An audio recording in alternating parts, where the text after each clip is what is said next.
We continue with your reporting now on the Newsfeed Late Night. Truck drivers marched to the National Bargaining Council for the road freight and logistics industry yesterday to hand over their memorandum of grievances. Now, there have been more than 40 attacks on truck drivers across the country in the last few months. But drivers remain concerned given the increased number of people on national highways this holiday season. Siso Nyati now joins us to discuss the concerns that truck drivers have this holiday season. Benza, good evening and thank you very much for your time here on the Newsfeed Late Night. You're welcome. Let's talk a little bit about what your main gripe is with the National Bargaining Council. Just talk us through what your memorandum of demands has been to that council. Okay. I'm greeting you and your listeners. Our grievance we sent to Bargaining Council. We want Bargaining Council to make a compliance. Bargaining Council is a structure.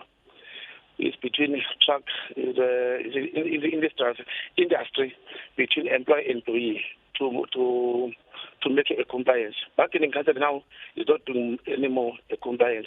The companies in the industry, they're not doing a compliance like they paying kilometer and the trip system. No more a compliance. And the unions who are there are useless anymore. They're not enforcing a compliance of basic and overtime and collective agreement. Number two, we want Bargaining Council to remove, to deregister the foreign drivers because those foreigners are employed by unlawfully.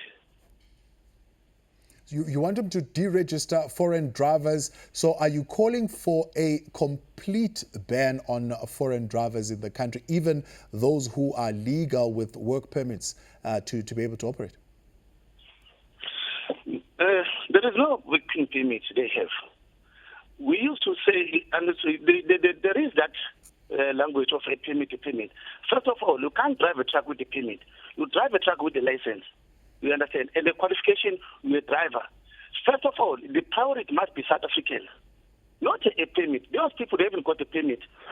A former the Minister of Department of Labour stated very well. There is no record from any employer who put a request to employ a foreign national. So there is no permit. Home Affairs and Immigration, they stated very well, there is no permit for driving. Only thing people they have, there are those people from Zimbabwe, we got Aslam. Aslam is not a permit. There is no permit at all. Even they say they got a permit. They never put a request to Labour to Home Affairs. Number two, here let's look in our country, the fact is that there are a lot of drivers working, sitting at home, they're not employed. There's more unemployed, the rate of unemployment is more in South Africa. So citizen first, that's what they're supposed to be look at that. Unemployment rate in South Africa. The priority should be a South African, not that thing of a permit. We can't drive a truck with a permit. Yeah. So the Bargaining Council, though, Mbenza, says that their numbers seem to indicate that 44,021 drivers on their list, because you're targeting them in their list and those that fall within their jurisdiction.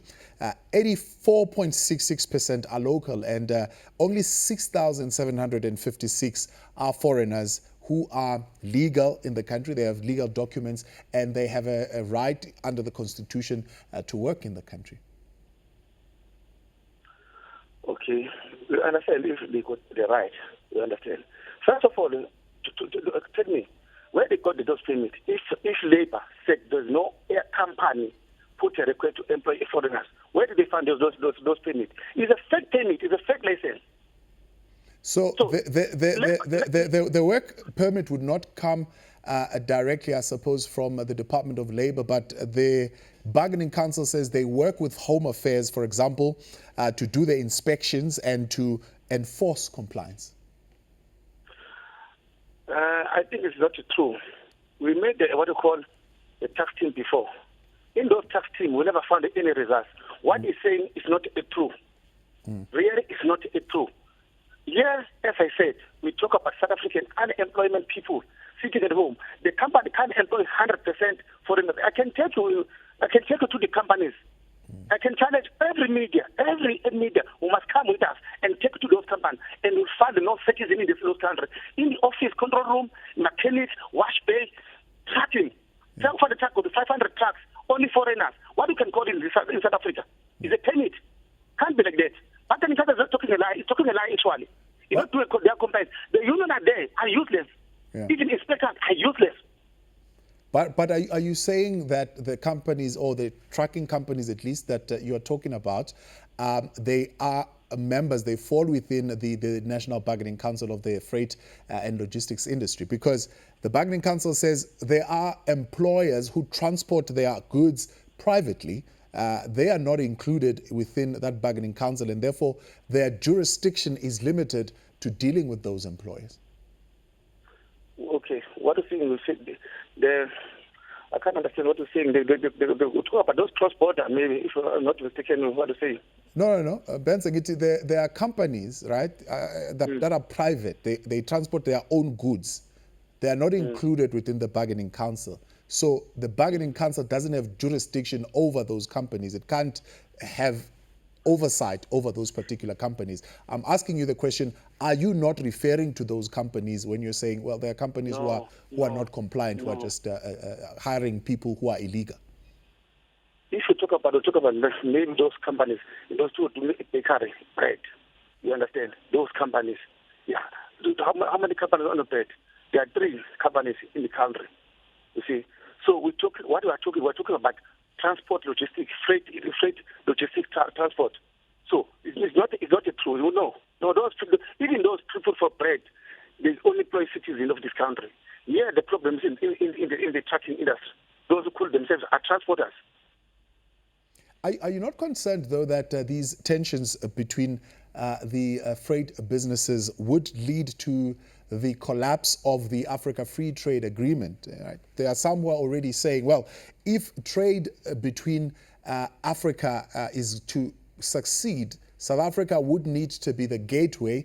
But if South Africa is not permitting foreign drivers, for example, to come through the country, that would mean South African drivers would also not be permitted to go to other countries. And that would be the end of that free trade agreement. But not only that, it would be the end of the benefit to the economy, the end of the employment that could possibly come out of that.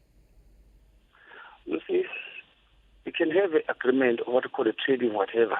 You understand? It's not a problem if a continent making a trading agreement or policies. It's not a problem. But it doesn't mean we here in South Africa, people must suffer. You understand? If they sign that people from other countries must come to work in South Africa, South Africans must sideline. It's wrong. They can come with their trucks from their countries. We can cross the borders to their country to deliver the goods. You understand? We mustn't talk a meaningless thing to try to justify things. Here we're talking, if there's an agreement in the continent, so it means people of this country must suffer, must sit at home, mustn't work because we are transporting to other continents. As other countries here inside it, they enforce the law. Namibia, even Zambia, even Zimbabwe, in their countries, they put their citizens first. Why South Africa should be different? In the world, why is working opposite in South Africa? Because of the interest of the people who think that they're doing business. Yeah, we can do agreement of trading, but it doesn't mean people from other countries must come to work here. People of this country must suffer. You understand? Even those things, we understand. If I go trucks, 200 trucks, I can't employ people of this country. The money is going to generate to other countries. So why never talk about those?